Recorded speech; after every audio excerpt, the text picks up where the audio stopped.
laughed at the darkness, so scared that we lost it. We stood on the ceilings.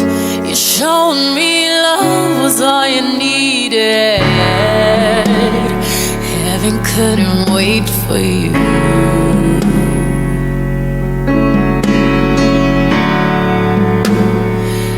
Heaven couldn't wait for you. Oh, heaven couldn't wait for you.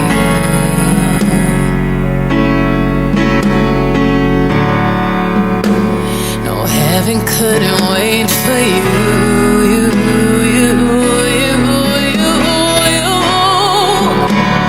No, heaven couldn't wait for you.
I'm sorry. You don't know how lovely you are. I had to find you, tell you I need you, tell you I'll set you apart. Tell me your secrets and ask me your questions. Now let's go back to the start.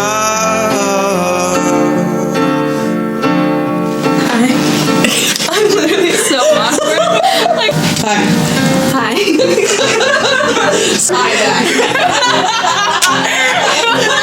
This is recording. No. Wait, should I adjust your headroom? Should I like Donna Bogut? Really get my Crocs in there. Oh, sorry. It was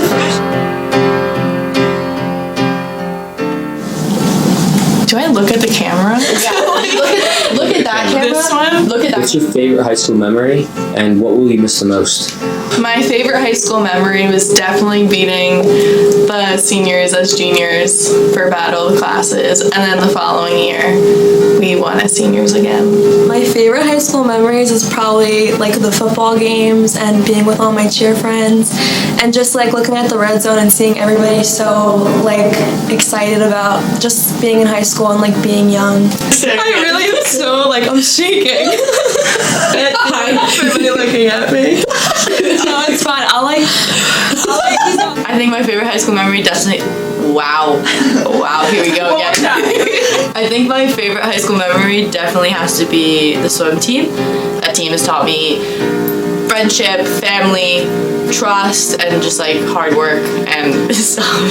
My favorite high school memory was when the bowling team won the state championship and the tournament champions.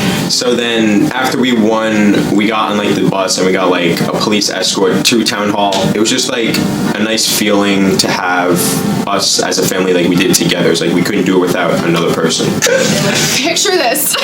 It's formal. Everyone's dressed so nice. I sit down and I hear a pop. So I look next to me and it's Zoe, and I was like, Zoe, I think your dress just broke. And she looks at me. She goes, no, that's your dress. And then I look down. I'm like, it's my dress.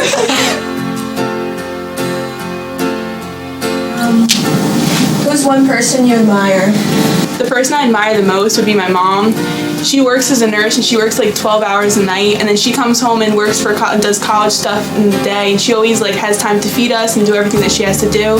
So I definitely want to grow up and be like my mom. Go like this, you have a piece of hair. Oh, brown is No, like there's one, yeah, this, like right in the front, yeah. The person I admire the most is probably my guidance counselor, Miss Myers. As the new kid last year, it's always difficult being the new kid and adjusting to a new place. And her door was always open for me.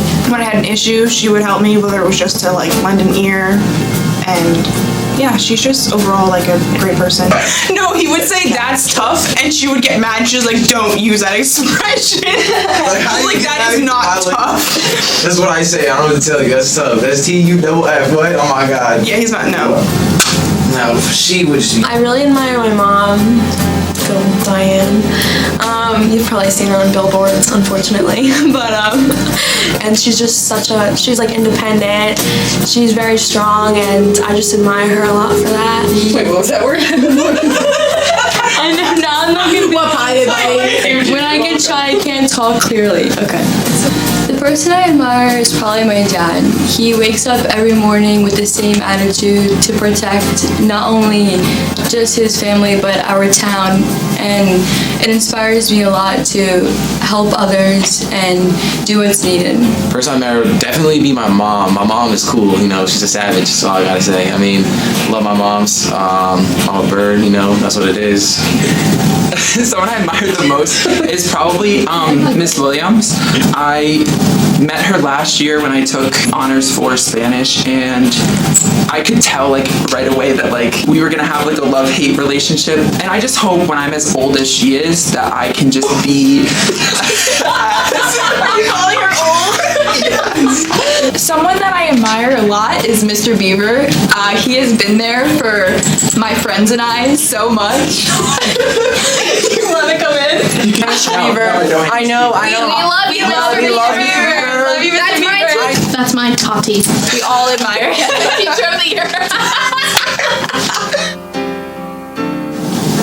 What are your plans after high school? After high school, I want to go to college, and I want to study biology and then go into med school and be a heart surgeon. And I feel like I could just really help a lot of people. After high school, I'm going to boot camp because I enlisted into the Air Force a couple months ago. And then I'll be going to Ramapo College so I can become a counselor in a juvenile detention center. My plans after high school is to major in biochemistry and then go to medical school to be a psychiatrist. I don't know what college yet, but I will be going to college and medical school, so got 8 more years of my life to keep going, man. After high school, I want to go to college. I want to go into political science, but I just know that I want to make a change and I want to help people going through tough times. So after high school, I definitely want to go to college. Hopefully, I get to go to Sacred Heart with my friend because we both want to go to the same school and study speech pathology. We're kind of the same. Yeah, we're like the In same many person. ways. And we want to be roommates, even though we might kill each other. You want to see the face I did? Plans after high school, I plan on getting my guap up. That's what's up. You gotta. I'm walking out. You're what? I gotta get my guap, the money, the bread. That's what it is. I'm trying to chase that bag. Do you have a message to any younger students? Honestly, just enjoy it. Like, I'm saying just live your life, YOLO. Doesn't really matter. Whatever you do, you're doing. Take high school day by day. Don't stress yourself out by taking so many honors and AP classes, and just have fun with your friends. Get more involved in school, to work harder and work more towards your dream, because that is one thing I definitely wish I did. Don't let anyone hold you back, including yourself. Like, the biggest part that's stopping you is fear. Don't let fear overtake your life and stop you from achieving your goals. just be you, be unique. Don't worry about what other people say about you.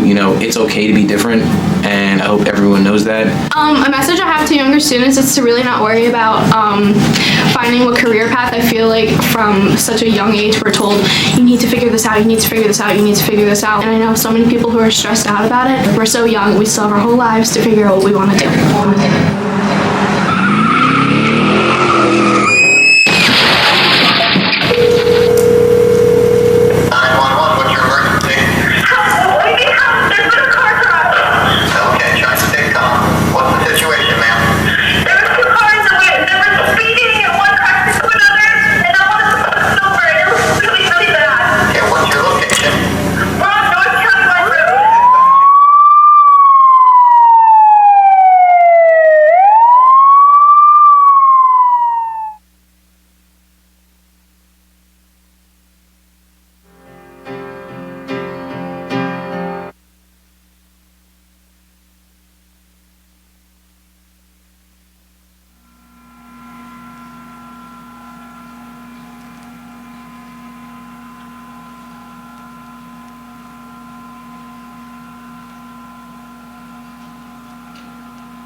At 7 years old, the doctor told my mother I had anxiety. The words were confusing, but the feeling was all too familiar. There wasn't much I would do without feeling stressed, but I just thought everyone else experienced it too. At an early age, I was told I was different and that these feelings weren't normal. I wanted to be a kid who seemed outgoing, so I ignored my anxiety. I shoved it deep down in my body and would only cry in the bathroom or once I got home. I got through elementary school and middle school slowly but surely. I made friends. It was working. High school came around and I was known for speaking my mind and talking until I was blue in the face. I wanted to feel empowered, and speaking up helped me a lot with that. But there are still many days where I feel my heart pounding out of my chest. Many times when I stumble over my words and struggle to get out anything besides broken syllables. Since people never truly know my whole story, my fears and sensitivities seem irrational to others. Even my closest friends make fun of me and think I'm being paranoid. But after years of focusing more on bearing my anxiety than looking for solutions, it only became worse. Even when it came to driving, getting behind the wheel scared me and made me panic before I even entered the car. But my parents have been my biggest cheerleaders and continuously helped me through big obstacles like that. I know that I am lucky. I do have some people, great people in my life that have helped me through all of this and give me things to look forward to in my day. Honestly, the tiniest person in my life has probably had the biggest influence. As soon as my baby brother was born, life changed. I found a nurturing and protective side of myself. I feed him, play with him, and put him down for his naps. He is just so perfect, especially when he is sleeping so peacefully. In moments like that, it's hard to think of anything bad in the world. I'm so lucky to have him, and I can't imagine being in this world without him. Another person that has become my go-to is my guidance counselor, Mrs. Myers. I stopped into her office one day last year after something happened in class that had brought on a panic attack. She was just so easy to talk to, and she really seemed to understand. We had such a great connection that I started stopping by her office, even just to say hi. She has a young son, just a few years older than my brother, Fabi, so that gave us another thing to bond over. If my heart starts racing, or if I just need 5 minutes, her door is always open. Just knowing I have that support gets me through my toughest days, but the problem is, life doesn't stop after school hours. Today was a rough day where I could have used someone to talk to. I had a full day at work, and the customers were so impatient and rude that I couldn't wait to get out of there. But of course, my manager asked me to stay later, and I couldn't say no. It was just one of those days. On the drive home, I was reliving everything and getting more worked up. I tried to just listen to the music and take a breath. That's one of the things Mrs. Myers always told me to do, just breathe. But as I went to inhale, I heard the chime of my phone interrupt the music. The preview showed it was from my mom. Most would just ignore it, but remember, you can't ignore anxiety. The thought of what the message could be was eating me up. Did she need me to stop and pick up milk on the way home? Or did something terrible happen to her? Or the baby? Oh my God, was Fabi okay? My mind was racing just as fast as the car. There weren't any cars around me, so I didn't think it would hurt to open the text. All it said was, excited to see you, miss you, drive safe. It could have been seconds or minutes that I was looking at my phone. I wasn't sure. All I was sure of was however long it took me to read it cost me the rest of my life. I remember feeling relieved that she was okay, and then seeing something move towards me. When I looked up, I saw I had drifted into the other lane and hit another car head on. I tried to tell myself, breathe, just breathe, but it was no use. Once I saw that the person I hit was Miss Myers, it took the last of my breath away. She helped me so much. She gave me hope and made me feel like I mattered. She didn't deserve this. Nobody did. I don't even think she knows how much she's meant to me. I'm so sorry, Miss Myers. I hope I'm able to find you up in heaven so I can spend the afterlife apologizing for what I've done. I ruined everything. I'm sorry, Mom. I'm sorry, Dad. I just wanted to make sure everything was okay. I'm sorry I screwed everything up. I'm sorry I won't be there to help you anymore. I'll never be able to see Fabi grow up. I can't imagine life without him, but because I couldn't wait to read a text, he has to know life without me. Will he even remember me? He's so young. Will my parents show him pictures? Will he remember my voice? Or is it better that he doesn't, so he doesn't grow up as anxious as I did? I was so afraid of being hurt by others, but in the end, I'm the one that made my worst fear come true. Fabi, I'm so sorry our relationship ended before it could ever truly begin.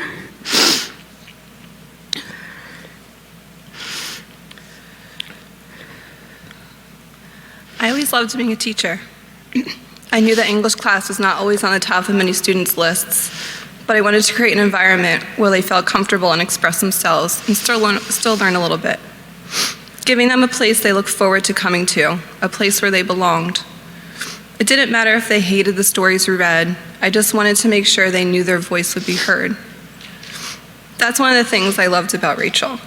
That girl is not shy about speaking up when she doesn't agree with things. And I think that's very admirable. We don't all have to agree, but we should all listen. I was a listener, and I heard what my students dealt with on a daily basis, and it broke my heart. It brought me back to times in my own life where I just needed someone to listen.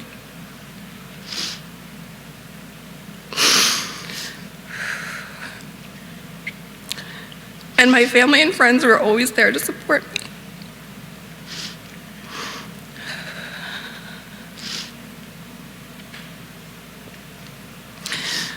That's when I made the decision to leave the classroom and pursue school counseling.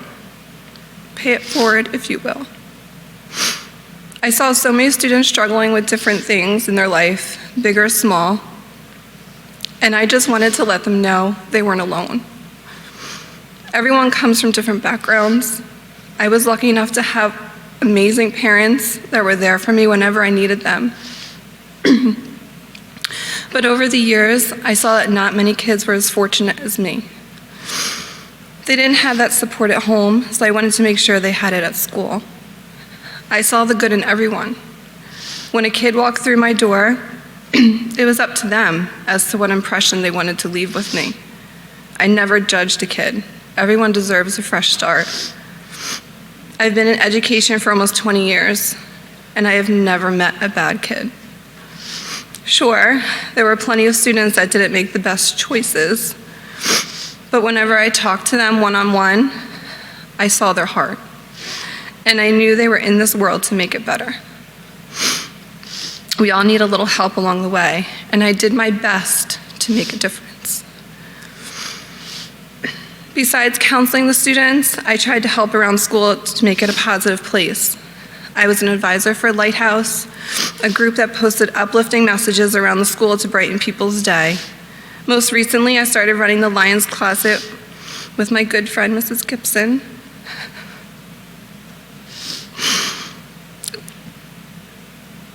To offer affordable clothing to our students. I loved interacting with all the students when they came down to shop. Everyone knows that my husband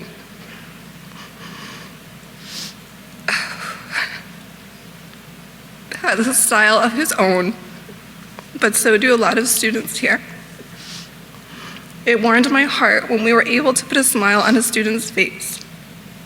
It doesn't take much to bring people joy. It's there if you look for it. I've gone through a lot in my life, more than a lot of people know.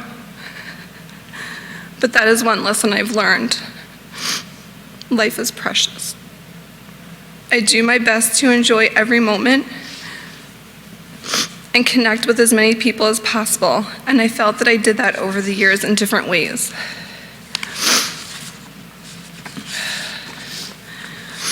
I used to coach multiple sports and would stay at school until late at night. But then when I had my son, I never knew I could love someone as much as I love Duke.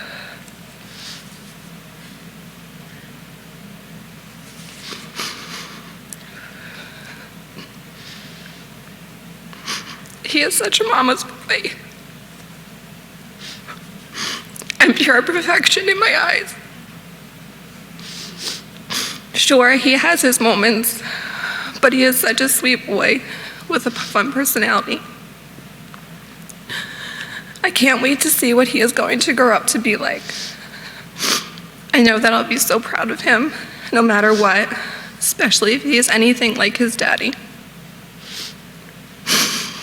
I don't know how I got so lucky, but believe me, I appreciate them every day. That's why I stepped away from coaching. It was hard, but I didn't want to miss a moment of him growing up, as it goes by so quickly. Unfortunately, that meant that I didn't often get to see the students outside the formal school setting, so I tried to go to as many events as I could. Just last week, I took Duke to see the play with me, and he loved it. Tonight, I was on my way back to watch a playoff game. Duke wanted to come with me again, but I had a few other things to take care of beforehand, so I left him home this time. I promised him I would take him next time, but there wouldn't be a next time. I was right down the street from school when it happened. A car in the opposite lane started drifting towards me. I tried to swerve out of the way, but it was too late. I was instantly entangled in the mangled metal that used to be my car. When I saw Rachel's face through the crushed car, I tried to reach out to her.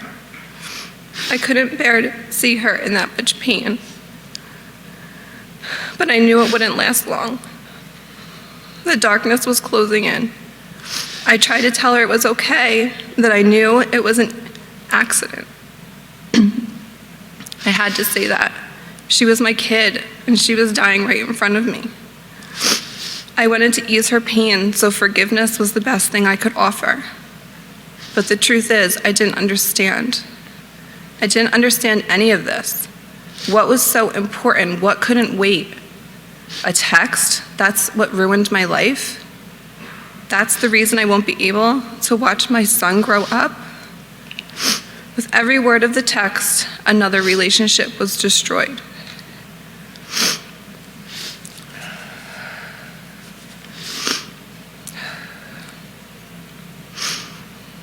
Myers and I created a life together that we loved. We balanced each other out perfectly. I could not have asked for a better husband.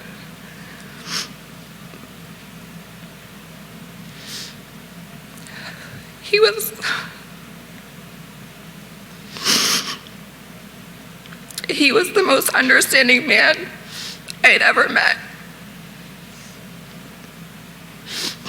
We shared everything, memories, laughs, but most of all, love.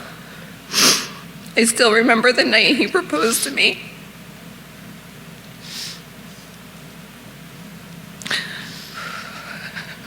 And I was just so over the moon that I couldn't sleep.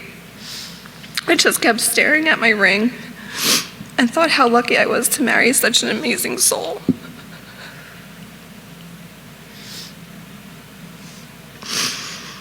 But now he's a widower and will have to do it all alone. I'm sorry I couldn't hold on, babes. I tried. You have to believe me. I tried.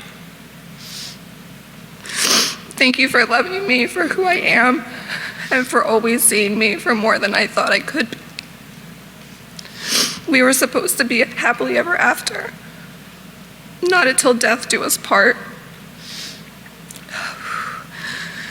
I wish we had more time together, but I'm so thankful for what we did have. Most importantly, a bond that will continue long after I'm gone. Duke.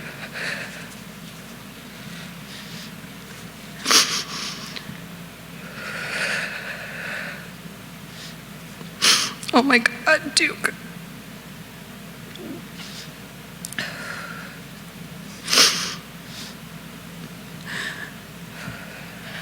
I spent so many years raising other people's kids at school, and now one of those kids took me from mine. Who is going to be there for Duke? How is my husband going to tell him that his mommy isn't coming home? Who is going to put him to bed every night and say his prayers with him? I'm not going to hear his sweet voice tell me every morning, "Have a fun day at school, Mommy. I love you forever and ever." I'm so sorry, baby. Mommy is so sorry. You had my whole heart, and I know I had yours. Your smile lit up the room and made every single day I was with you my new favorite day. Being your mommy is the greatest thing I have ever done.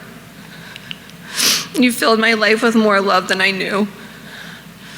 I would give anything to look into those big, brown, beautiful eyes of yours again. I wish I could touch those adorable curls of yours one more time. If I knew this afternoon was the last time, I would kiss your sweet face and those big lips of yours a few more times. If I knew that I would be saying goodbye forever, I would have never left. Please know, Mommy didn't choose this. I would do anything to be in your life. You were my life. I want you to forgive me for not being able to be there for you when you need me. I didn't want to miss a moment of you growing up, and now I'll have to miss all of it. Your words I will keep close to my heart.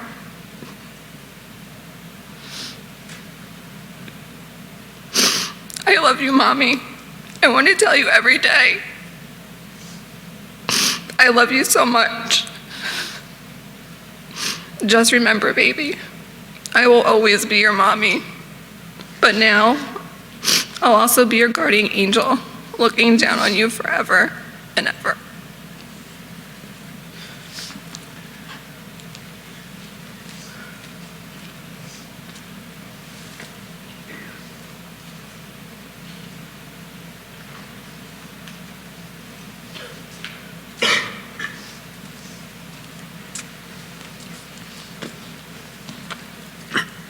My parents had always wanted to have a child, but they were not able to. After years of waiting, they finally got their papers and were cleared to adopt the cutest 10-month-old baby boy from Guatemala, me. My birth parents were not able to support me, so they decided to bring me to an orphanage instead. I thank God they did. I call my adopted mom my real mom because she is everything I wish the mom would be. She loves me so much and I can't imagine being closer to her, even if we don't share the same blood. My only complaint I ever had about her is that she was overprotective when I was younger, but I understand that more as I got older. She went out of her way to bring me here, so she was going to do everything in her power to keep me safe. She saw me as a blessing and supported me in every way possible. If something was really important to me, it was important to my mom too, because that's what love is. Besides my mom, Laura is the most important person in my life. So when the two of them met and had an instant connection, it warmed my heart. She always joked around by saying she is my daughter and reminded me to keep her safe, because in her eyes, Laura was already part of the family. I was so honored when Preston's mom was so welcoming to me. She hardly knew me, but she already accepted me. I needed that in my life. We all probably do. I wasn't used to it. I grew up in a house where my mother expects me to be on my best behavior, get straight A's, and manage all my extracurriculars as if it wasn't challenging. So many years of this routine wore me down, especially during junior year, the one rightfully rumored to be the toughest one of all. By the time spring break hit, I was overwhelmed. My grades were dropping, and my parents just didn't understand that I was trying my best, but the challenges I was facing just got harder. Being in STEM didn't help since I was surrounded by the top kids in the grade. It just made me feel like I couldn't keep up anymore. I felt so miserable and angry at myself. I just wanted to let loose and have some fun, distract myself from everything that I kept messing up. I decided the best way to get my mind off everything was by drinking. Biggest mistake ever. That one night changed the course of my life in an instant. I lost control and kept drinking. Everything went black and I woke up at 4 a.m. at the hospital with an IV hooked up to my arm. My head barely being able to make out what happened. Pounding so hard it seemed it was about to explode. My mom and stepdad were standing on the edge of the bed, barely being able to look at me. I cried uncontrollably, and as the nurse was getting my release papers ready, I told her I was a good kid. She seemed to not believe me, but how could she when I had 4 times the legal limit in my system? All that credibility I had vanished. My parents stopped talking to me for weeks, not being able to even look towards my direction. They couldn't believe I drank to the point where I was minutes away from dying. I single-handedly shattered the image they had of a perfect little girl. I didn't know who I was anymore, but thankfully I had Preston by my side to remind me. We have been together almost 3 years, and he always knows how to make me smile, no matter how bad the situation is. They say love makes you do crazy things, but it's the crazy things that make you fall even more deeply in love. The spontaneous trips to New York, sneaking out for a Wendy's Frosty at midnight, and of course, making my way to my car in the mornings and stumbling across bouquets of flowers. He truly is the only person in my life helping me keep it together. So much changed after that one night. My mom and I haven't had the same bond. On the last day of school, she put me on a plane to Colombia to live with my father. She was done, but that's not what hurt the most. The last thing that she said to me was, "I pray your baby sister Gabby turns out nothing like you." Those words continue to haunt me to this day. The summer was torture, and it didn't take long for me to realize why my mom left my dad in the first place. I love that man with everything I had, but the drinking I witnessed was unbelievable. He would go on binges and disappear for days at a time. Being there helped me appreciate my life in America. I begged my mother for weeks to take me back. I wanted to be better and finish what I had started. I didn't put in all that hard work my whole life just to see it go to waste. As senior year started, she finally agreed to let me come back. I was so grateful because I knew I had blown it. I wanted to make it up to her, so I focused on school and applying to college. I was determined to take advantage of all the opportunities waiting for me. When school began, Laura and I had gotten past all the punishments and heartbreak. Not having any form of communication took a toll on us, but we got through it together, stronger than ever. As winter rolls around, our bowling team gets ranked #1 in the state and I become a state champion. At the same time, Laura hears back from Rutgers and finds out that they accepted her into their biology program. We had been on our best behavior for months, and these were huge accomplishments for us, so we decided to go out and celebrate. The timing was perfect because some of our friends were having a party that night. I had a pretty low-key night. I was still paranoid from the last time, so I just sipped on a drink and kept my eye on Laura. But unfortunately, it hit her harder than I thought. One minute she was really fine, but the next she was far from it. I didn't even think she had that much, but I guess everyone's reaction to alcohol is different. I helped her to the car, and I was just thankful that she wasn't as bad as the last time. I got so dizzy and felt sick to my stomach as soon as we started moving. Everything was going in circles nonstop. I knew we were reaching the light as I saw the green quick check lights get near, so I opened the door. He tried to stop me, and we got so close to the curb, he swerved completely into the other lane. I saw 2 bright lights approach us and glow in a matter of seconds. He tried to turn the other way, but it was too late. It was as if the crash was in slow motion. I felt the shards of glass hit my face like it was little raindrops. I felt like I was on a roller coaster as my head bounced around from side to side. I tried to move, but I couldn't. It was like I was paralyzed. I slumped my head over to see what happened to Laura. As I turned my head, my eyes became very heavy. The world around me slowly started to fade away. Instead of the last thing I saw being her beautiful smile, it was the reflection of the red and blue lights coming towards us. Everything went black instantly, and I lost all control of my body. My mom was expecting me home. We were taking Gabby to the movies tomorrow. I promised I'd take her to watch Frozen 2 in her Elsa dress. I'll never get to pick her up again and tell her she was the brightest star in my eyes. I wish I could give her one last warm hug. My dad? I'd been so mad at him I didn't call him since I got back from Colombia. My mother begged me time and time again, but I never listened. Now I'll never get to speak to him again. Never get to tell him that despite everything, I love him and I'm grateful to him for every lesson. This one I learned on my own and the toughest way of all. No more schools, no more friends, nothing. I didn't want to think about my mom hearing the news. I knew she would have begged for it to be a mistake, but she didn't know it was mine. Every time I went driving with Laura, she would always say, "Be careful, you have precious cargo." I should have been more careful.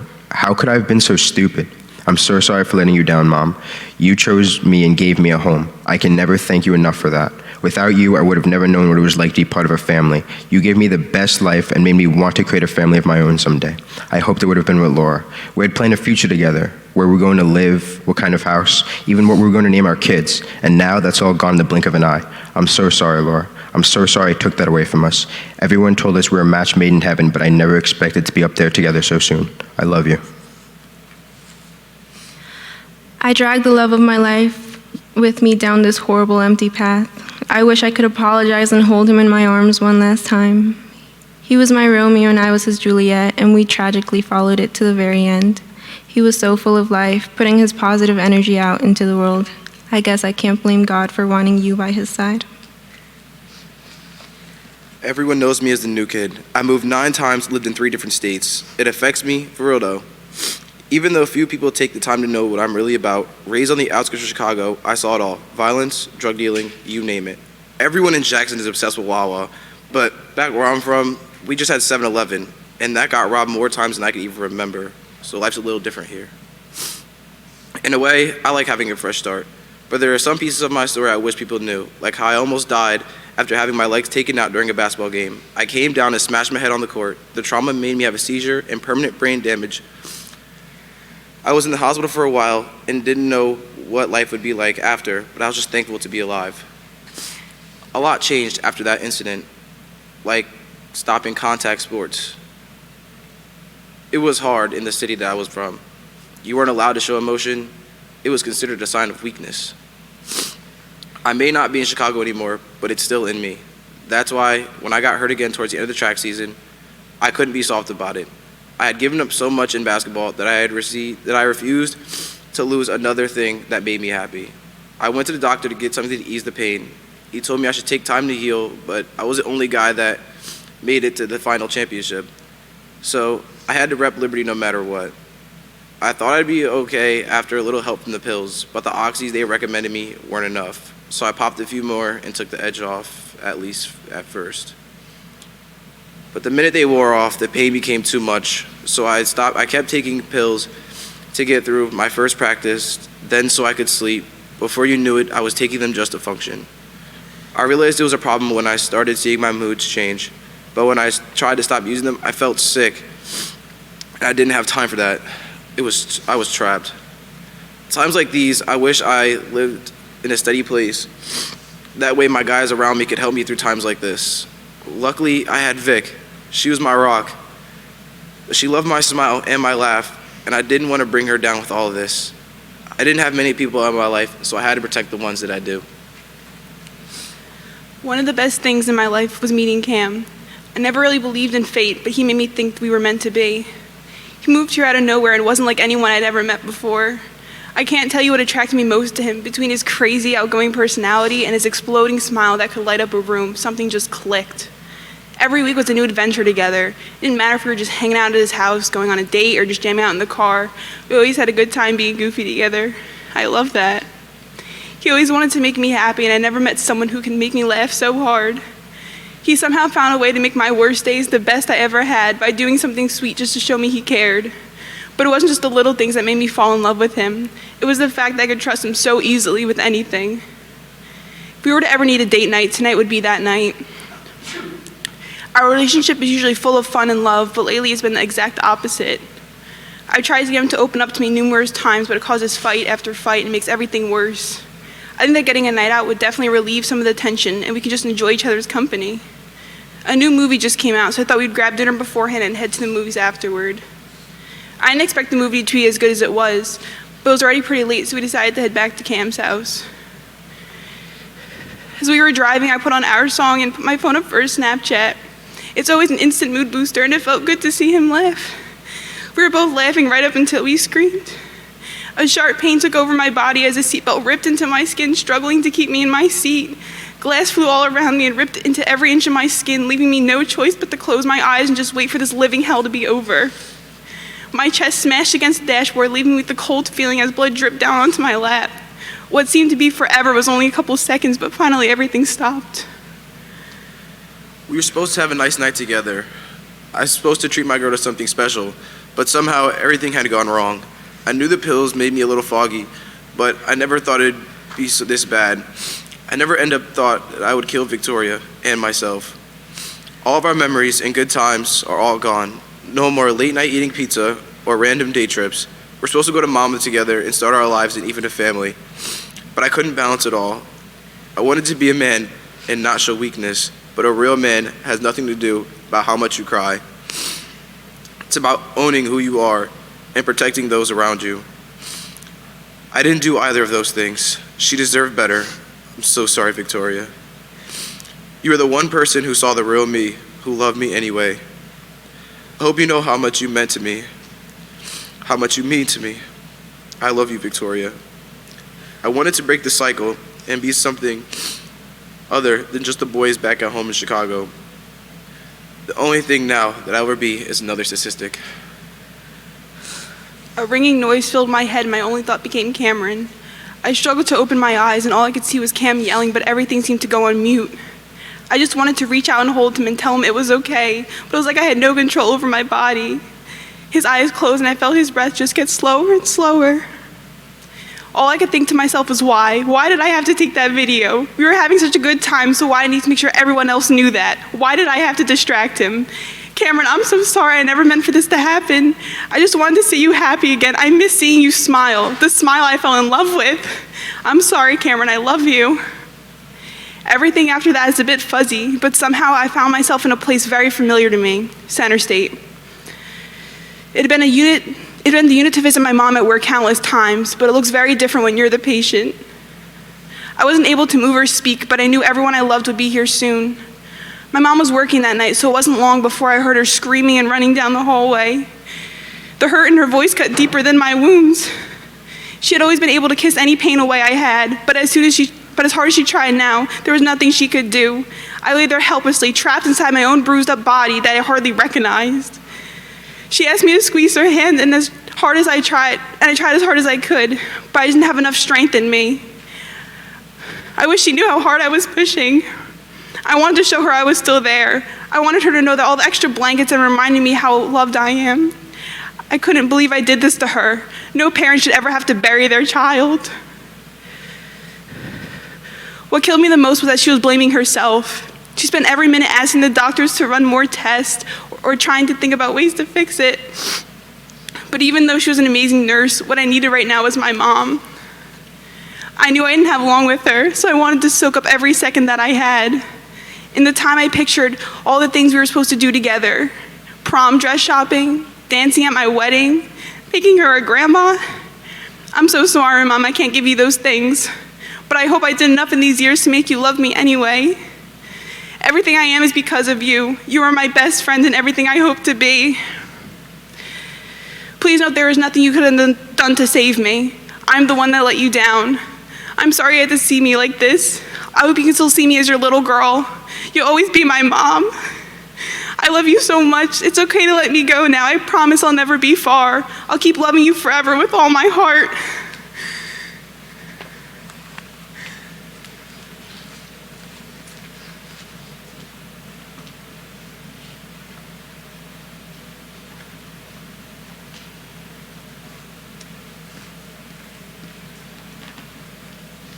I've always tried to do my best and be accepted and stand out for the right reasons. From a young age, Girl Scouts helped me find my place. I made friends quickly and was proud to be surrounded by people who were focused on doing good. I remember how excited I used to get every time I earned a new badge because they made me feel like I was accomplishing something and that I mattered. As I got older, the patches obviously mattered less and less, but unfortunately, so did I. I was still friends with some of the girls from my original troop, like Morgan, but over the years we took different paths. She was definitely more social than me and liked going to parties, and that still wasn't really my scene, so I felt left behind. It seemed like I was always the last one to find things out and was just everyone's second choice, including my parents. It has been really hard growing up in my brother's shadow. He was an honor student and multiple sport athlete. My family can't go anywhere without someone knowing my brother and telling my parents how great he is. And they're right, he totally is. And we're so close, but it's hard to make a name for yourself when you're just known as Riley's sister. It would have been nice to have my parents hear people compliment me sometimes. No matter how hard I tried, I felt like it was too hard to live up to people's expectations. Instead of being the one in the headlines, I was on the sidelines cheering. I figured I have plenty of practice from going to all my brother's games over the years. But cheer became a great outlet for me. I even became captain of the team and felt like people were seeing me for the first time. This past weekend, we competed in nationals. It went really well. I wanted to do really well, not even so much for me, but just so I would make my coach proud and maybe even my parents. The competition was intense. Even though we were only there for a few days, we hardly had any free time because we spent every minute trying to perfect the routine. And it did pay off. We placed second out of all the teams there. I really wanted to leave my mark senior year, and I thought this was my way to do it. The only bad thing was how tired I was from the hectic schedule. After struggling to sleep all weekend and getting home late Sunday night, I just wanted to stay in bed all day Monday. But that wasn't an option. I had plenty to do at school and then go straight to work after. I was closing, so by the time I got out of there, I was practically falling asleep standing up. I didn't have a long drive home, but with every blink, my eyelids felt heavier. I must have had them closed for longer than I thought, because when I opened them again, all I saw were headlights a foot away from me. I don't even know how this happened. I just wanted to get drunk and be around all my friends since we only had a couple more months together. I came straight from work, but still got there hours after the party started. I had some catching up to do to get on my friend's level, which was fine with me because I was spending the night. After playing a few games of beer pong, I started making my way around the party. I love that I felt comfortable talking to anybody. I think it's just because I'm involved in so much. I did Girl Scouts, ROTC, and cheerleading, so I had those friends. But then there were the kids I knew from being in student council. A part of me still thinks it's crazy that I was a class president, but it definitely brought me a lot closer to the outgoing kids who were all about school spirit. Clearly, all my friend groups were very different, but I felt lucky to be accepted by all of them. Just then, I got a call from my sister. She told me that my cousin overdosed on heroin again and she was taking him to the hospital. I knew I had to help my sister with him, and even though it meant skipping out on the party, I needed to be there. So as I was hanging up, I was thinking of a million excuses on what I was going to tell everyone about why I needed to leave. As much as people think they know me, there's plenty I don't show. Everyone thinks I have my life so put together, but no one knows what I've been having to go through with my family. And that night was definitely not the night I was going to let everyone find out. Believe me, I'm not embarrassed of the things going on in my life, but I never wanted to be known for my family's problems with addiction and have their mistakes reflect on me. So I took the easy way out. I told everyone that my parents are mad at me and were making me go home. No one even questioned it. No one stopped me. They all just let me get into my car. It's funny, I used to be worried about living up to expectations, but now I do anything for the chance to just live. I may not know where my life was going, but I still wanted to turn the pages of my own story instead of having someone else close the book on it. There was so much to life that I loved when I wasn't getting so caught up in the judgment of others. I loved making new friends and having adventures with my old ones. This summer, I was supposed to go with Morgan and the rest of my troop to Greece. I was looking so forward to it that I had a countdown on my calendar. I was ready to take a million pictures, but now I'll never see how beautiful it is there or the rest of the world. It turns out the days on my calendar ran out a lot quicker than I had hoped. I guess it was finally my time to be in the headlines and who everyone was talking about. I thought I was living in my brother's shadow, but I don't know how we will make it through every day with people labeling him as the brother of the girl who died. When I thought about making my mark senior year, I didn't think it would be with my headstone. Why would Morgan drive drunk? She knows better than that. She said she would always be there for me, and I believed it since we had been close since kindergarten, but I didn't think my forever would come this soon. I've been hurt by my friends before, but I never anticipated anything like this. Morgan is so selfish to think that she was the only one on the road. I don't know why I'm surprised, though. It's just another time I was an afterthought. She could have gotten a ride or called the hospital instead, but she had to be the hero and leave right that minute. A moment later, and she would have passed me. A few faster paces to the car, and I would have passed her. Everything would have been different.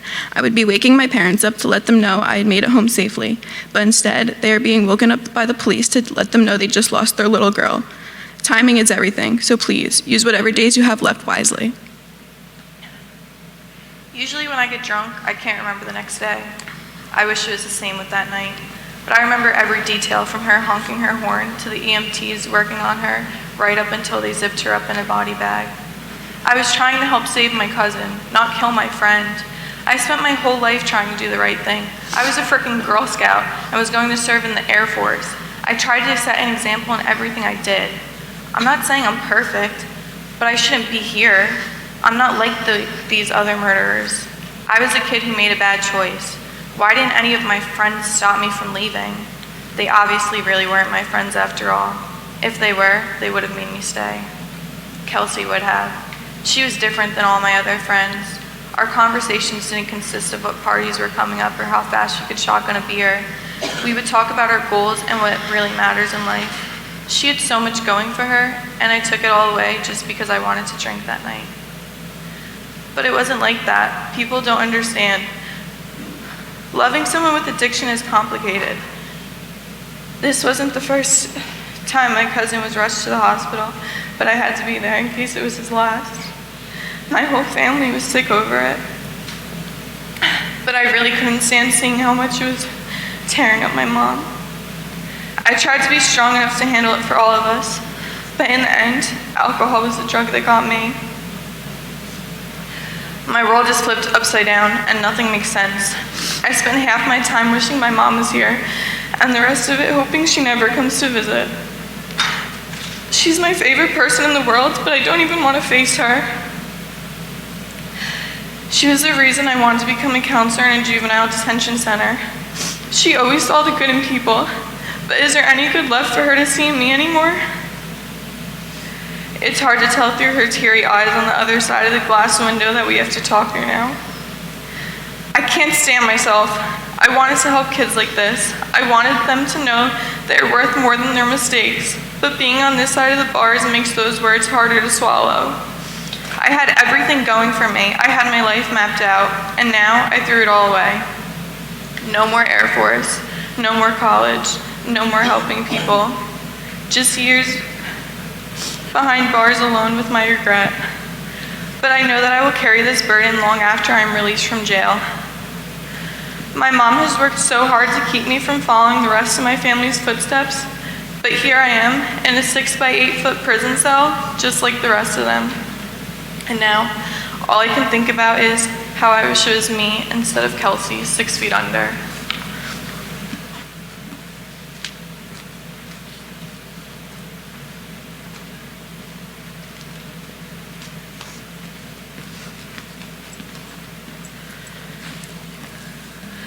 I was so excited for the weekend. Shannon and I have been dreaming of Accepted Students Day at Sacred Heart since we visited in October.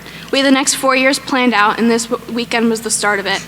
My parents knocked on my door and asked why I had to be the one to drive, since Connecticut is a far trip. My parents are strict when it comes to these kinds of things. They're Italians from Brooklyn, what else do I have to say? I can't even step out my front door without, where are you going? Who's driving? Who will be there? Are you coming home? Will you answer calls? Sometimes it's just so overwhelming, which is why this weekend couldn't come fast enough. It was my first taste of freedom. But it was more complicated than that. As much as I was excited for my future, I was worried about what I was leaving behind. In just the last few months, I had to bury my Aunt Marie and Uncle Mario. They both meant the world to me, and their losses devastated the family. It's hard because I'm used to being everyone else's go-to, but life goes on, right?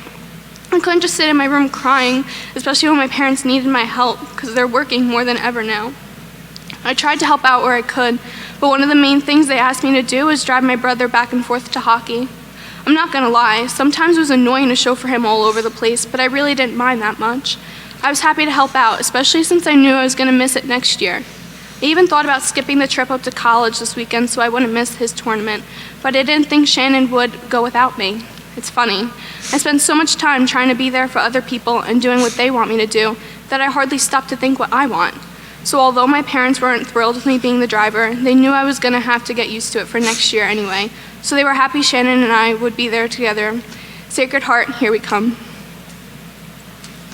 I was so excited for my road trip with Bree. I'm sure she was a little anxious, but I knew she'd handle driving better than me. She agreed right away when I asked if she'd mind driving. She's honestly a really good friend. I figured I'd make it up to her by being a good co-pilot. The hours went by so much faster than I thought, since we were singing, dancing, and talking the entire time.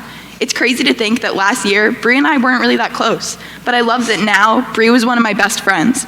The fact that we both wanted to go to the same college with the same major just made us closer. We were so excited to live these next 4 years to the fullest. Ever since I was a little kid, I've looked forward to going to college. I've always been preparing for the future by keeping up my grades, padding my resume, and doing everything I could to get into my dream school. But sometimes I think I forgot to live in the moment. I joined things, but not always for the right reasons. These past 4 years, I've just felt like another face in the halls who never really stood out. I'm just the quiet, shy girl who gets good grades and has some friends. But I'm so much more than that, and that's really why I was excited for college. I had the chance for a fresh start, and I could finally be myself without being scared. It's time to finally leave high school and start my future, and this visit with Bree would show me all the amazing things we had to look forward to. Life has always been crazy. I go from one thing to the next to the next. There's no time just to slow down because there's so many things to do. Life's too short for breaks. I mean, my parents always tell me to slow down, but I just can't. To be honest, I'm too scared to slow down because I just can't be alone sometimes. So I have school, swim, work, my boyfriend, family, after-school clubs, projects and phones, teaching lifeguarding courses. There are so many things to keep me going. I've definitely gotten distant with a lot of my friends because I have to choose between all these things. Like Shannon was one of my closest friends. We would go on trips together, we created crazy ideas together. We'd honestly just sit in each other's houses and cry because we'd make each other laugh so hard. And it's not that I didn't want her around, it's just I didn't have enough time in my day for everything. And that goes for all my friends. But there's nothing I can do. I have a future to try to figure out, and it can't be all about my loved ones. I can't even be home for dinner. I can't hang out with my friends on the weekend because of work. I can barely see my boyfriend without having to set an alarm so I could be ready to move on to the next distraction for the day. It felt impossible to keep everyone happy, especially myself. Bree and I couldn't stop smiling from the moment we stepped on campus. We met other speech pathology students and professors, and they were all so nice and welcoming. I wish we could have just moved in right then and there. I'd never felt more alive, and we both knew Sacred Heart was the right choice. In the beginning of the drive home, we had an adrenaline rush of excitement, both of us talking a mile a minute. But then I crashed. The long day finally caught up to me, and I felt my eyelids grow heavy. Bree started getting a little more quiet because she wanted to focus on the road since it was getting dark, and the silence made me even more tired. I started to get comfortable in my seat, and before I knew it, I was drifting off to sleep, dreaming about how much fun those next few years at college were going to be. I couldn't blame Shannon for falling asleep. After all, it was a long ride, but it left me alone with my thoughts. I felt a flood of emotions. We had a great day, and I should have been happy, and I was, but it also started hitting me that I wouldn't see my family much in a few months. Traditions that I took for granted, like our Sunday dinners, or even those car rides with my brother, were going to be a thing of the past. I wondered if they'd miss me as much as I knew I was going to miss them. The GPS was talking constantly now, which wasn't helping my cause, so I tried to shut it off before it woke up Shannon. The light turned green, so I stepped on the gas to make the turn and reached for the screen. In 2 seconds, it would be gone. It was just 2 buttons. It sounds so simple, but all of a sudden, I heard someone laying on the horn. I looked up and saw a blue truck coming right at me. I was right. 2 seconds was all it took, but Shannon and I were the ones that would be gone forever. Today, I worked a long shift, and it was busy the entire time. I didn't even get a break, but as usual, I didn't have time to rest. My swim banquet was tonight, and it takes me 40 minutes to get there, and I knew I was going to be late no matter what. I grabbed my dress, changed out of my work clothes as quickly as I could. As I was rushing to my car, I saw Connor calling me. My hands were full, and I was in too much of a rush, so I missed the call. I figured he'd understand. Besides, I knew he was probably calling me to remind me to drive safe, like he always does.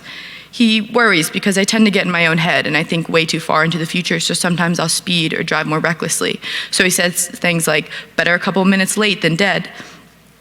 Even though I thought it was a little dramatic sometimes, I really did appreciate those little reminders. But I didn't have time for a spiel right now. I quickly reversed out of my spot, and I was speeding definitely more than usual and trying to do the math on how late I was going to be. I'm completely freaking out. I really don't want to miss anything. It's my last swim banquet ever. That team means everything to me. I can't disappoint them. I have my big senior speech to make, and I kind of start to ramble off the lines in my head. Now, I'm off to a new beginning, and I remember being a freshman, time really does just fly by. And out of the corner of my eye, I see the light turn yellow, but I just can't wait another minute. As I floor it through the red light, no harm, I don't see any cars, at least I didn't until I crashed right into one. My body was crushed up against the steering wheel. I felt my ribs snap. It really hurt to breathe. I painfully picked my head up. I saw a lifeless body just laying on the ground. It made me want to throw up. I tried to cry, but the pain was too much to bear. It felt like knives were being stuck into my lungs every time I tried to breathe. And the overwhelming taste of blood just made me gag. I see a red tag hanging on the mirror. It was too familiar. No, it can't be. Then I hear a scream for Shannon. I look back at the body and I realize it's her. I just killed my best friend. Blood is gushing from my head to the point where I have to close my eyes. I really begin to choke. My mind starts scrambling. Why did I rush? Connor was right. Better a couple minutes late than dead. I never thought this would actually happen, but now here we are. I hope their pain doesn't feel like this. This all happened because I didn't want to miss anything, but now I'm going to miss everything. And more importantly, everyone. I wasted so much time rushing around. I never gave anyone the real appreciation they deserve. I missed my time to slow down. I should have given them the extra few seconds of love. Now all that's left is unspoken words that should have been said. My parents will never see me at the dinner table again. My speech will never be spoken. Connor will never get that extra hug and the I love you he needs. My friends will never get an extra laugh and smile. I'm so sorry. I never felt like I had a moment to rest, always running myself into the ground. I shouldn't be surprised that's exactly where I wound up. Ironic. People say rest in peace, because I might be in pieces, but I don't see how I'm gonna rest, not after what I did. I was stuck and in full panic mode. This can't be happening. I'm the safe one, the mom of the group. How did I wind up here? I want to try and move so bad and help Shannon, but when I looked over, she wasn't there. I scream for her at the top of my lungs, and all I feel is pain, and all I see is red stained shattered glass. But I wasn't gonna stop until I heard her. She never answered me. She couldn't. I killed her. How can so much change in just a few hours? Earlier today was the happiest I'd ever seen her. We were so hopeful for the next 4 years, but we didn't even make it to the next 4 hours. We were gonna spend our lives helping people, but now the only thing we will do is cause pain to our loved ones. I can't believe I did this to my family. They always say death comes in threes, but I never thought I'd be the third. Now I'll just be another empty seat around the table. Mom and Dad, I love you more than you'll ever know. I wish you could hear me say it one more time. Dominic, you are my absolute best friend. I want you to remember me cheering you on. But now I'll just have to watch you from above do the amazing things you're capable of. I'm cold and I'm losing feeling in my body. I'm not ready to say goodbye. I need more time with my family. I wish I spent more time with them while I could. I never expected this. I always focused on helping others because I thought I'd be okay, but there's nothing okay about this. I should have taken better care of myself and focused on what I needed more. College was gonna be that time, my chance to start over and make it about me instead of everyone else. Now I'll never be able to see all I could have become. I'm the broken one, and I've broken my family's heart. I know it's time to go now because my Aunt Marie and Uncle Mario are around me now. I was so close to home, but will never get to visit again. Never take anything for granted. I wish I hadn't. As I open my eyes, I find myself lying on the pavement, surrounded in a pool of blood, my body numb. How did I get here? Then I remembered that I'd unbuckle my seatbelt so I could get comfortable and fall asleep in the car. I can't believe now I'll never be able to wake up again. I thought you would keep me safe. No, you know what? This isn't happening. Bree and I are in our dorm, going to our first day of class, living our future. I'm still dreaming in the car. I tried to tell myself that it was just a nightmare, but reality hit me when I heard Bree screaming my name. I tried to look, but I couldn't see her. I couldn't speak. Is this it? My breathing slowed and I fought to stay conscious. I immediately thought of my family. Please just give me one last hug, or at least give me the chance to say goodbye. I couldn't even think about it. It hurt too much. So I skipped my thoughts to my friends, the people who truly knew me. I was so afraid to leave them at the end of the summer, and now I would never speak to them again. They would move on, find new friends, grow up and be happy. But what about me? They promised they would never leave me behind, even if we went to different schools. Please don't forget about me. All during high school, I always felt invisible in the halls. Would anyone even realize I was gone? Why didn't I just be myself? Why was I always looking into the future? Now I'm just the girl who almost made it, the girl who could have been successful. All that's left is an unworn prom dress in my closet, an empty seat at graduation. Instead of Bree and I sharing a dorm room, the only thing we'll be sharing is a roadside memorial.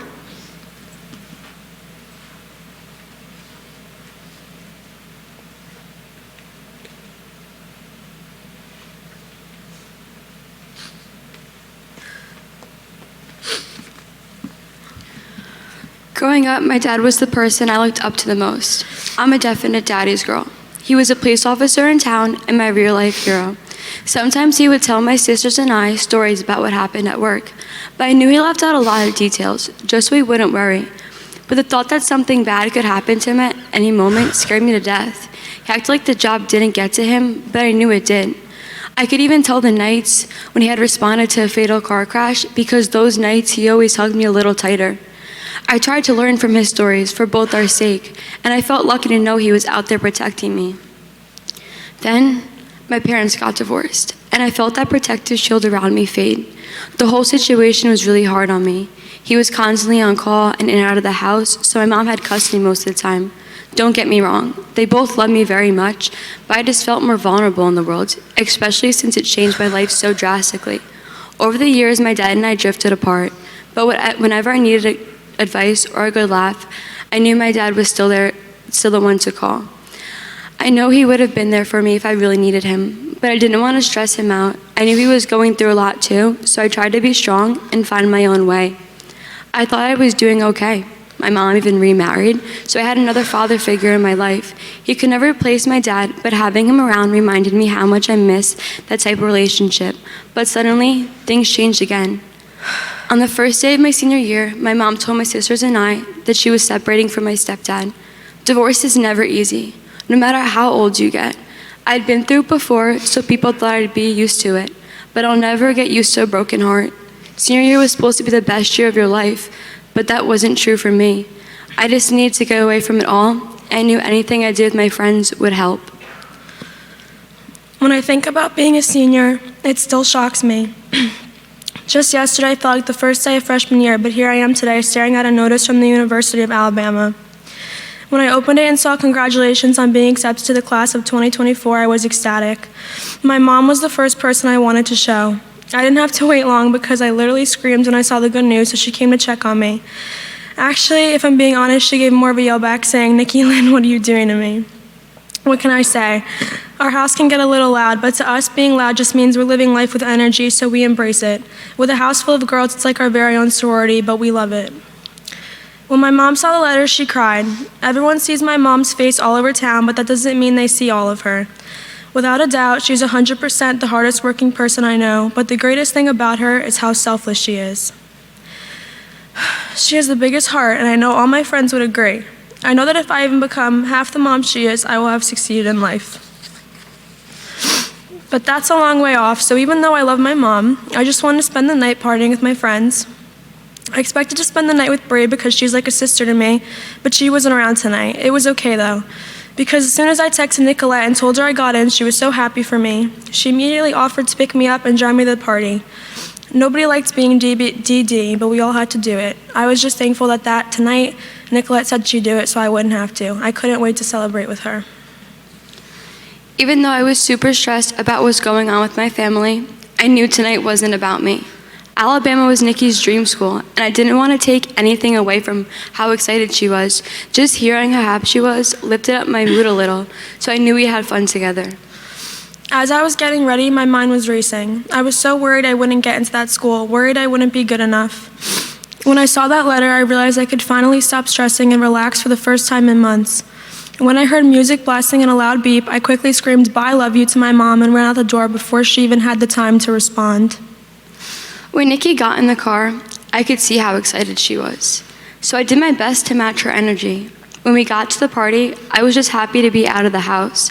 But as the party went on, everyone around me was getting more wasted, and I felt so out of place. People kept offering me drinks, but every time it was harder to say no. Then a few people came over and asked if I wanted to smoke. I turned it down at first, but then they convinced me it'd be fine. I just figured I'd smoke a little and be okay by the time Nikki was ready to leave. I didn't want to waste any time, so I took the blunt and took a few hits. It didn't take long for me to be feeling good at the party. As soon as people heard about my good news, they all wanted to take shots. The room started to spin, and I knew that was my cue to leave. I just wanted to be home cuddling with my dog. When Nikki asked me for a ride home, I panicked. She was doing her own thing all night, so she didn't see me smoke. I thought about telling her, but I didn't want to make her upset and make her mom come get her. Besides, it was a hard day for me too, so I grabbed my keys and helped her to the car. Nicolette was so quiet when we got to the car, and I thought it was weird, but I just figured she was probably tired.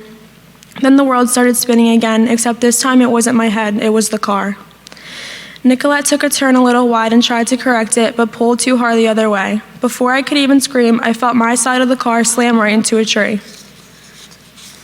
I could feel my life draining out of me right away.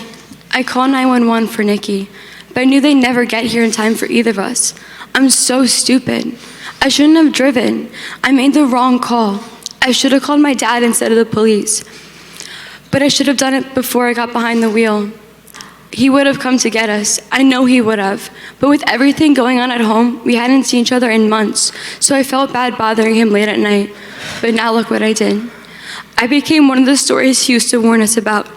I just wanted to smoke enough to stop my thoughts. I never thought I'd stop my pulse. I can't believe I did this to him. I'm sorry, Daddy. I'm sorry the last time you'll see me is when you cut me out of this pile of tinfoil that used to be my car.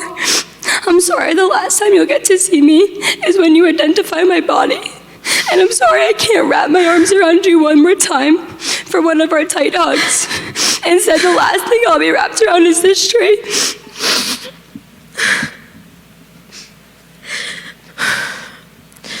How could Nicolette do this to me? She seemed so excited to celebrate with me, but I didn't want it to be at our own candlelight vigil. My flame burned out way too soon.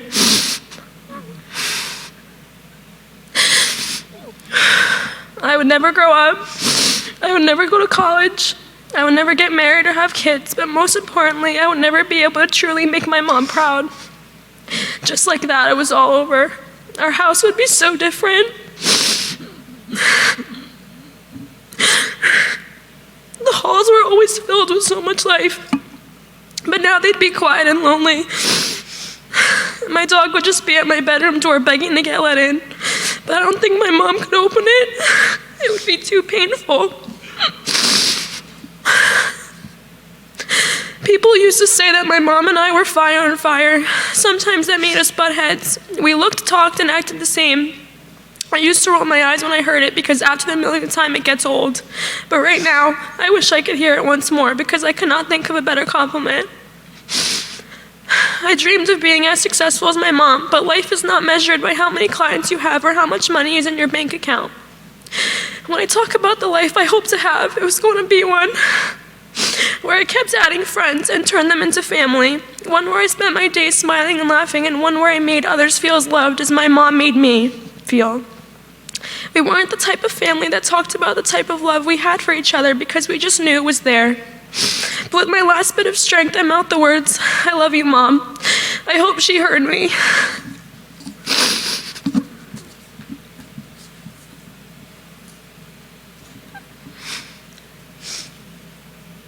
At this time, we'd like to invite Bree up to the podium to say a few words about her friend Nikki.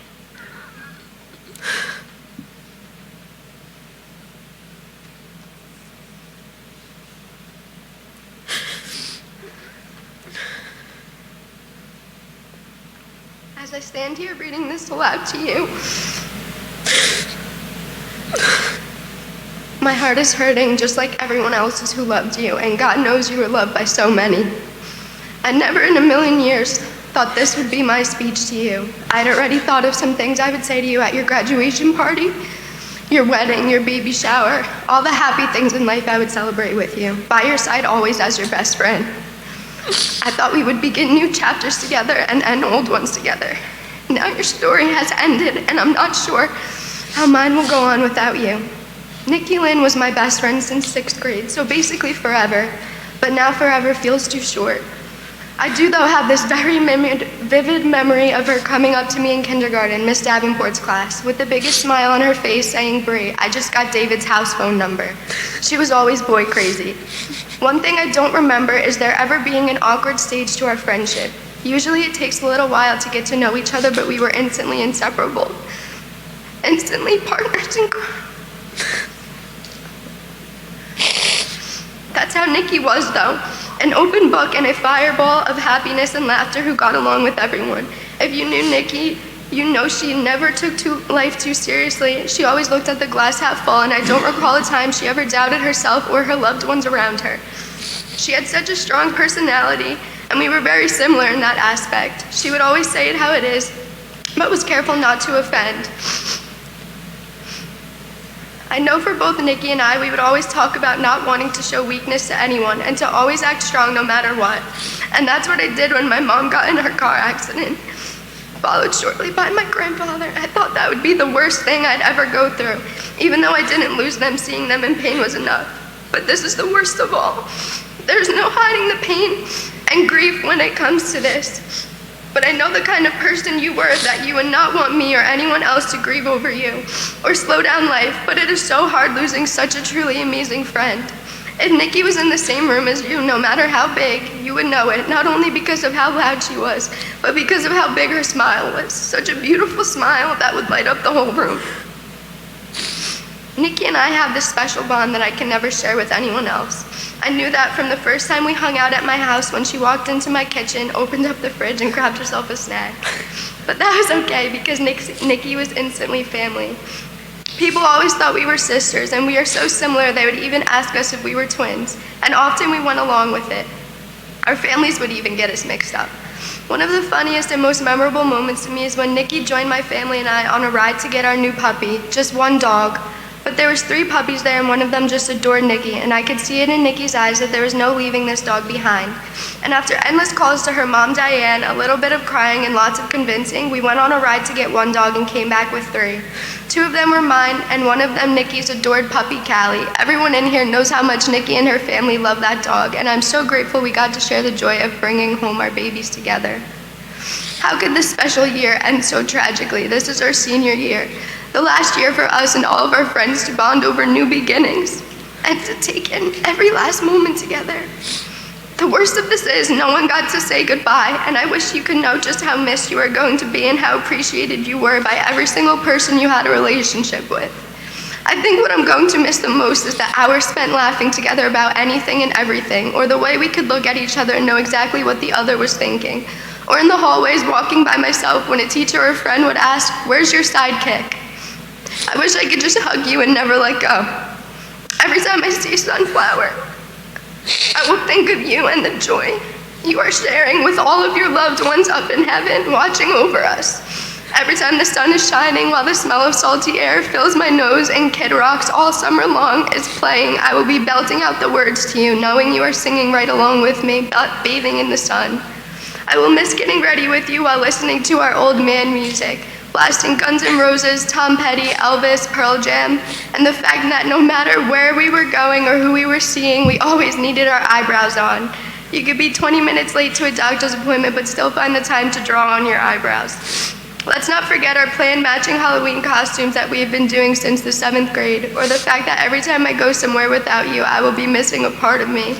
And everyone else around will feel that same sorrow when they look for your smile and do not see it. Nikki understood the importance of having a real connection with people and doing things and making memories outside of technology, which is so important to our generation. So many memories we were reading for us and for you, Nikki. We had our family cruise in May, senior prom, graduation Wildwood, and after all that, your new beginning in Alabama. Nikki's death was sudden, but her life was not faint, and we will all have her with us every day in our memory. I know Nikki truly did realize how much she was loved by her mother, her father, sisters, family, and friends. We will miss you forever until we meet again.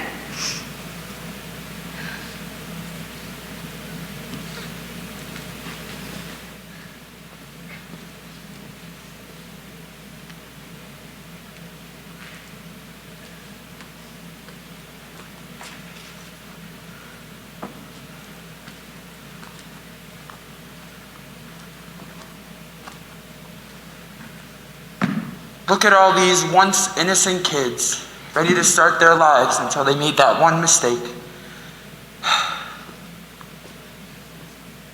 But just because you think you're invincible doesn't mean you are. Every day people beg me not to take them, ask for one more chance at life. Just because you were fine without a seatbelt one day doesn't mean you're gonna get home safely the next day. At this point in your life, shouldn't you know the difference between right and wrong? I mean, you hear your whole life, don't drink and drive. But you end up going to a party and you grab your keys and you even ask your friends if they want to ride home. When you do that, you're putting your friends' lives at risk and you're taking my hand instead of theirs. Causing suffering to the living. Do you think that's something I like doing? I wouldn't wish that on my worst enemy. But I guess you'll never learn. Nobody cares about who you wanted to be. Nobody cares about the change that you were going to make. No kid strives to grow up and kill their best friend, but it happens. So forget about the changing the future because you just lost yours. I bet you're wishing you knew this was coming. But whether you knew or not, you should have told your family you loved them before you left. Should have made more time for your friends. But instead, you spent all your time working for that car that took them all away. Nobody cares that you didn't know, you didn't mean it. Your choices got you here. I don't take you, you join me. You don't deserve pity when you do this to yourself. So many people tried to help you, to point you in the right direction. All you gave them was sorrow and misery. All it takes is one time driving drunk, one time driving high, one glance at your phone, one time speeding through a light. One mistake could be your last. And that is what everyone will remember you for.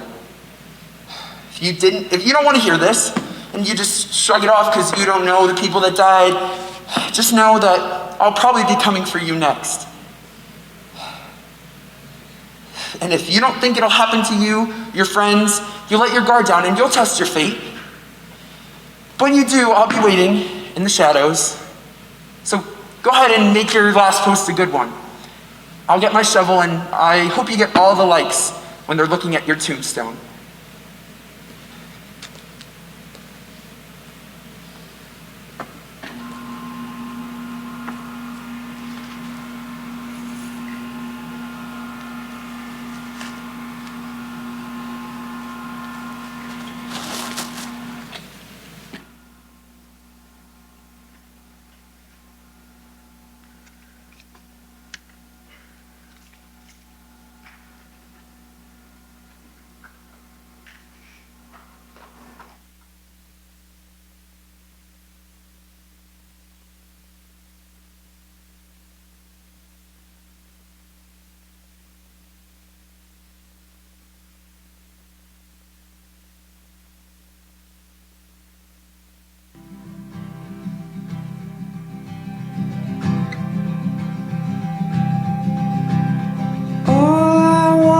There's nothing more to hear you knocking at my door. 'Cause if I could see your face once more, I could die a happy man, I'm sure. When you said your last goodbye, Police say the car crossed over a median and slammed head-on into a minivan. I lay in tears in bed all night, alone without you by my side. But if you loved me, why'd you leave me? Take my body, body. All I want is, and all I need is to find somebody. I'll find somebody like you.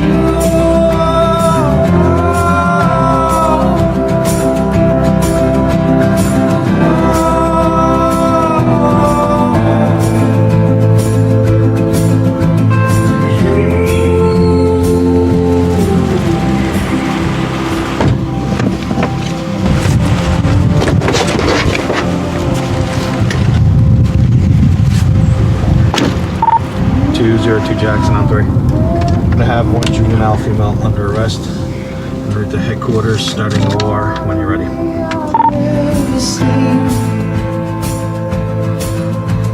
You took my soul and wiped it clean. Our love was made for movie screens. This is one of the worst we've ever seen. You can barely make out the types of vehicles mangled in the mess. Why'd you leave me? Take my body, take my body. All I want is, and all I need is to find somebody. I'll find somebody.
There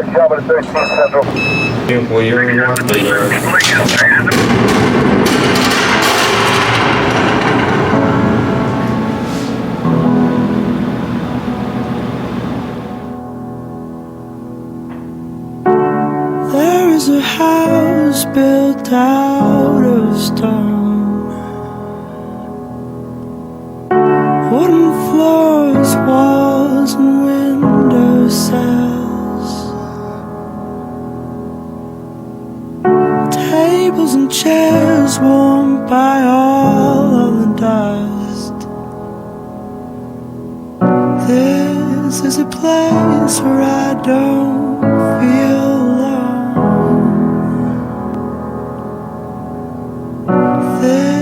All rise.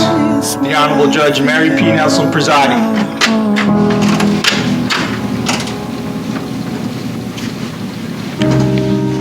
Good afternoon, everyone. You can have a seat.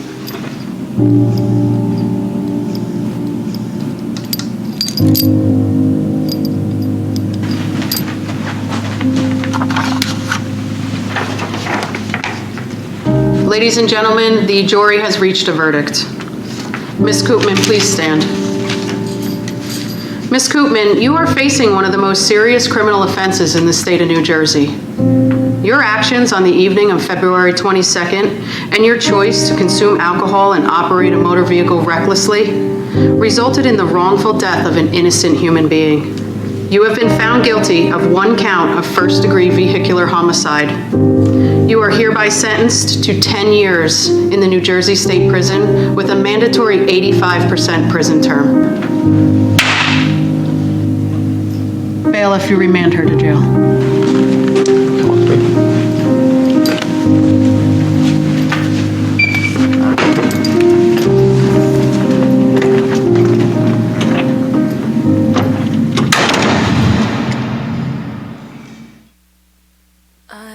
Died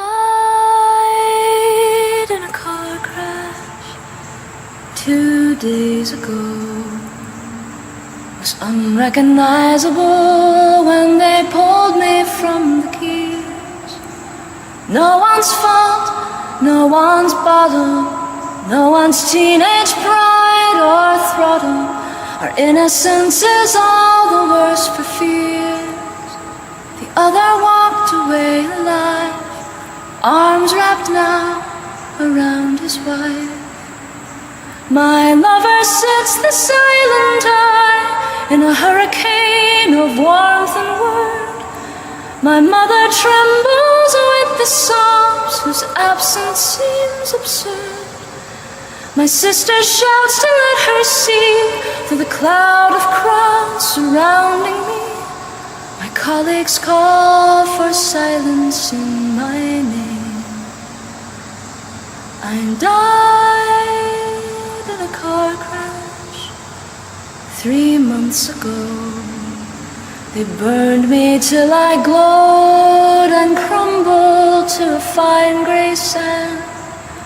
Now I am nothing, everywhere to go.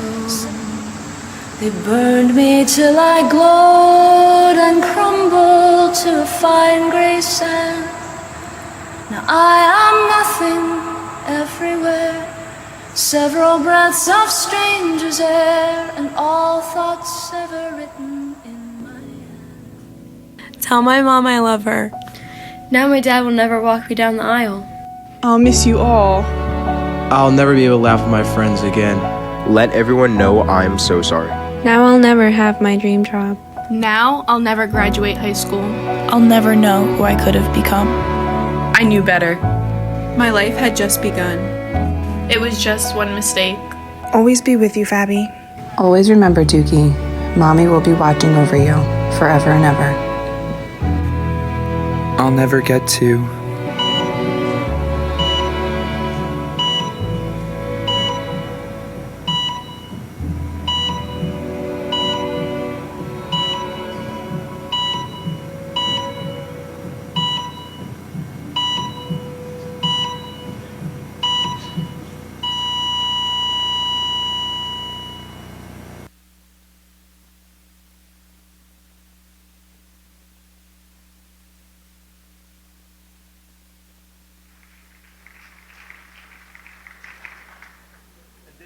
I'd like to call up Reverend Dan Schaefer. He's the chaplain for the Jackson Police Department. Somebody has to do it. Somebody has to go to the house and tell the family some of the worst news that they'll ever hear in their life. 30 years in Jackson, over 60 times. I remember every one of them. That dreaded knock on the door and hoping nobody's home, because nobody likes to share the worst news. And then a parent comes to the door and he asks if we can come in, and we're very sorry that your son or your daughter was killed in a car crash this evening. You have no idea the emotions that we have seen. Officer Bajowski and I think it was one night, we did three homes, Bowman Road. When I think over the history of Jackson, Freehold Road, the brother and the sister, 6 fatalities on Freehold Road. South Oak Chapel, the 2 sisters, Colleen, young man in a pickup, a gentleman driving a senior citizens bus. And just last month, a 19-year-old died at that bend, at that corner. I wish I didn't have to come here, but I'll tell you that there's no way you can imagine how this impacts your family and your loved ones. I wish I didn't have to do it, but it has to be done. But I just want to say in closing, we love you guys. No one loves you like your parents. No one loves you like your family. Don't drink, don't drive, don't text. Use common sense. And I hope to God I never have to stand at your doorstep and tell your parents that you're not coming home, that you died in a car crash. We love you. Have a great future that you can be proud of, that your family will be proud of. Thank you.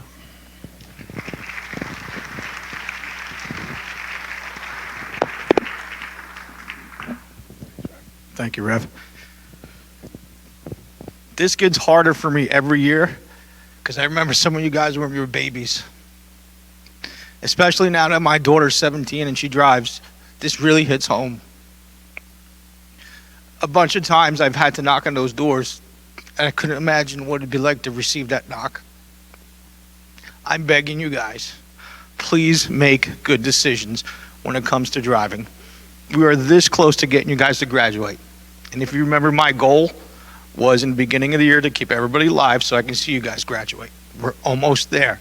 So keep making good decisions, please. And we'll see you guys at prom, right? We got prom coming up, right? And then we'll see you guys at graduation. Ms. Borelli.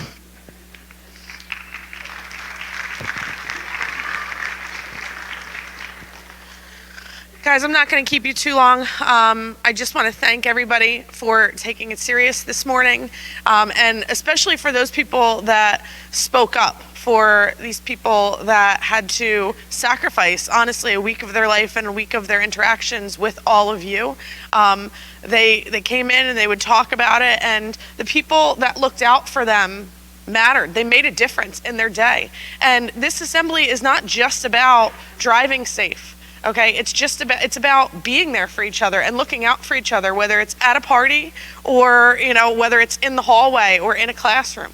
Take the time to get to know each other. I'm sure you heard things today that you did not know about these people. The stories, the background of the stories are all true. Okay, and these are just the people that we took.